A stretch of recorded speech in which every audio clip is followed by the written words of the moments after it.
د کہانی شروعات کیږي د سکول د سټوډنټانو د گروپ نه چې هغه په چکر باندې ټرین سټیشن ته راغلي وي او د دې هر څه باره کې معلومات ورکوي یو کزویا ټکاچو نومې سړی چې هغه د دې ریل ګاډي کنډکټر هم وي خو هغه ډېر زیات خوشاله وي چې د دې باره کې د سټوډنټانو ته وایي او دې ریل ګاډي ته بولټ ټرین وایي چې دا د ګولې په سپیډ باندې روان وي نو دلته د سټوډنټان د پوسو کې چې تا له پکارو چې ته د دې ټرین ډرایور وې خو ته د دې ټرین کنډکټر ولې شوې نو دلته ورته ټکاچي په خندا سره وایي چې زه د خلکو ضرورت پوره کم او مسافر را جمع کم دا زما ډېر زیات خوښ دي د دې د وجې زما د خپل کار ډیر زیات خوښ دی دنه پس یو ریل ګاډی چې دغه هایابوسا 60 ټرین نوم وي هغه خپل په ټرین باندې راشي چې پاره کې به ټول سټوډنټانو له چکر ورکړي او د دې چکر د پر سټوډنټان ډیر زیات خوشاله وي خو په دې کې یو جنې چې دغه یوزو کې نوم وي هغه چوپ ناست وي او دنه پس مونږ په بزنس کلاس کې یو دوه سیاستدانان یو یوټیوبر او یو غټ بزنسمن وینو چې هغه ټوکیو ته روان وي او اوس دا ټرین د ټرین سټیشن نه روان شي دنه پس مونږ کنټرول روم وینو چې کنټرول روم ته میسج راشي د یو انجان سړی او هغه ورته دا وایي چې هایابوسا 60 ټرین کې ما بم لګولې دي او کو د دې ټرین سپیډ د 100 کیلومتر پر اور نه کم شو نو دغه بمونه به والوزي خو دلته دا ټول دا خبره په مذاق واړي خو بل خو د ټرین سټیشن سنټر ته کول لاړ شي چې په کارګو ټرین کې بم دی او اچانک هغه بم والوزي چې څنګه ته دغه سړی ویل چې د دې ټرین سپیډ څنګه کم شو نو دغه بم به والوزي نو دنه پس ورته هغه سړی کال وکي او ورته دا وایي چې دا بم بلاست چې کومو دا صرف یو خودنه و او کو تاسو د دې ټرین سپیډ د 100 کیلومتر پر اور نه کم کو نو دغه ټرین بم په بم والوزي او هغه یو بل مانګو کې ورته دا وایي چې مال 100 ارب روپے راکا نو دا بم ډیفیوز کم نو دلته ورته د جاپان حکومت صفه منه وکي او هغه ورته دا وایي چې مونږ د ټیرریست خبره نه منو دا جاپان د پالیسۍ خلاف دی او دا خبره په ټول جاپان کې خور شي چې د تر خلک ډیر زیات ویریږي ولې چې په دې هایابوسا ټرین کې ډیر خلک ناس تو چې پاره کې سټوډنټان زیات او بل خو چې په ټرین کې کم مسافر دي هغه ډیر زیات ډیر کیوي خو دې دوران کې دغه یوټیوبر هغه یو لایو ویډیو شروع کی او د خلکو نه ډونیشن غواړي چې مونږ دغه ټیرریست مانګ پوره کو او دا پیسې ورلور کو ولې چې د جاپان حکومت د صفه منه وکړه او د خوش قسمتۍ خبره دا و چې د جاپان خلکو اچانک دوی د ډونیشن شروع کو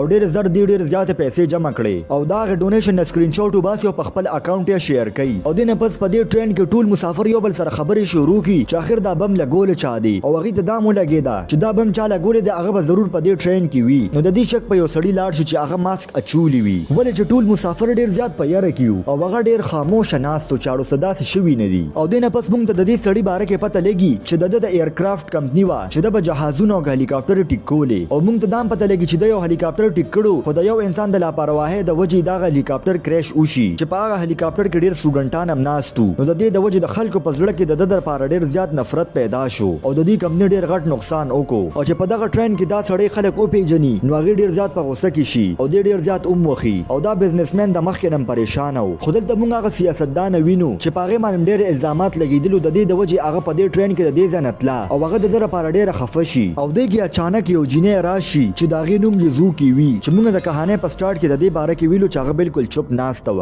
او دا بم بل چانه بلکې دی جنې په دې ټرین کې لګولیو او د یو سکول سټوډنټ دومره غټ ترکیب جوړ کړو او دا هر څه د دې د پاره کړو چې د خپل پلار نه بدله واخلم او د یزو کې پلار یو ریټایر پولیس افیسر او دا غره ویم یزو کې سره بالکل ټیک نه و هغه به یزو کې ډېر زیات وخله او ډېر زیات کنزل وینا به ورته کول او د یزو کې مور مړ شوی وي د دې د وجه هغه بالکل یوازې شي او یزو کې تپلار د خپل بهادرۍ باره کې د دروغ قصې کولې چې هغه ته د هیرو اوارډ ملو شوی او دا قصه د 1975 چې هغه وخت په ټرین کې یو دماکه شوی و او په دې دماکه کې ډیر زیات خلک مړ شوی وو او چې دا چا کړو چې هغه کور ته پولیس راو رسیدل هغه دا غزه نه وتختی او خپل ځان په بم والوزي نو د جاپان حکومت دا نه غوسل چې مونږ عوامو ته وایو چې مونږ ناکام شو افرادی نیو کې نو د دې د وجه هغه دا وایي چې دا سړی د یوزو کې پلار مړ کو نو د دې د وجه د یوزو کې پلار تم د هیرو اوارډونه ملو شو او هغه د خلکو په نظر کې هیرو شو خو یوزو کې ته د دې باره کې پته و چې اصل رښتیا سدي او هغه دا غوسل چې زه خلکو ته وایم بل خو د یوزو کې پلار د عوامو په نظر کې یو هیرو وو او بل طرف ته یوزو کې د خپل پلار سچایي د خلکو مخ ته راوستله د دې د وجه یوزو کې دا هغه سړی سره ملو شي چې هغه خپل ځان په بم باندې الوزولي او په هغه ټرین کې بم لګولیو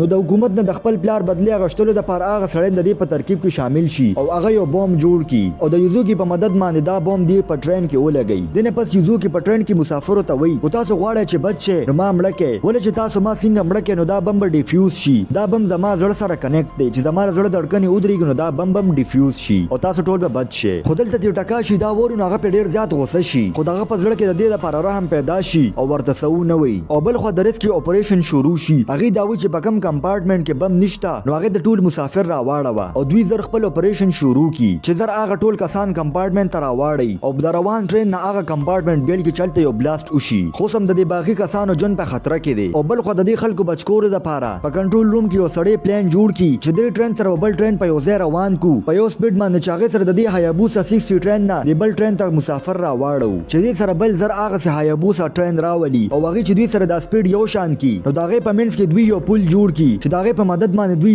یو مسافر راړي او ټول مسافر ډیره په یاره راوړي دغه ټرین نه خو اوس هم سم مسافر پکې لا پاتې دي او اوس دا ټرین هم د ټوکیو سټیشن طرف ته روانو خو بدقسمتۍ سره د ټوکیو سټیشن بند وي ولې چې الته د کنستراکشن کار شروع وو نو اوس دوانو طرفو ته خطر ده کو د ټرین د سپیډ کم کو نو په دې ټرین کې به دماکه وشي او کوسي د ټوکیو په سټیشن ورغلل نو الته به اکسیډنټ وشو دا ټول به مړ شي او د سره سره ټول د ټوکیو سټیشن به هم تباه شي او اوس دلته بل مسله راغله د دوی مخ ته بل ټرین را روان دی او کوس هایابوسا هم داسې سیده روان وي او ډیر زر د دې ټرین اکسیډنټ کې دوه والا د چې پاغه کې دوانو طرفو ته خلک مړ کیږي او دوی لو زر سپکاري چې دا ټرین د حادثې نه بچ کی خودل د خوش قسمتۍ خبره دا و چې د دوی د ریل لا په ټرین په کمپیوټر باندې کنټرول کېدی او دوی زر د ریل لا په ټرین بدلی کی چې د سره دا د ریل ګاډي د غټه حادثې نه بچ شي اوس هم په هایابوسا 60 کې نه کسان پاتې دي چې داغي ژوندۍ ډیره زیاته په خطر کې ده اوس دلته د ریسکیو اپریشن مشر کساکی نومې سړی هغه یو ډیر خطر کې جوړ کی دوی وایي چې موږ به ټرین هغه حساب بیا لکو چې په کم کې د بوم خطر ده او دینه پس د دې ټرین لګ مخ کتلو نه پس چې په کم حصہ کې خلک دي هغه بم بیا لکو او د سره د ټرین د پټری بدل کو یعنی د ټرین د انجن هغه په بل طرف باندې لاړ شي او په کم حصہ کې چې خلک ناس دي هغه هم په هغه ټریک باندې وي او دینه پس دوی په خپل ترکیب باندې کار شروع کی چې دوی د ټول ټرین حصے بیا لیکي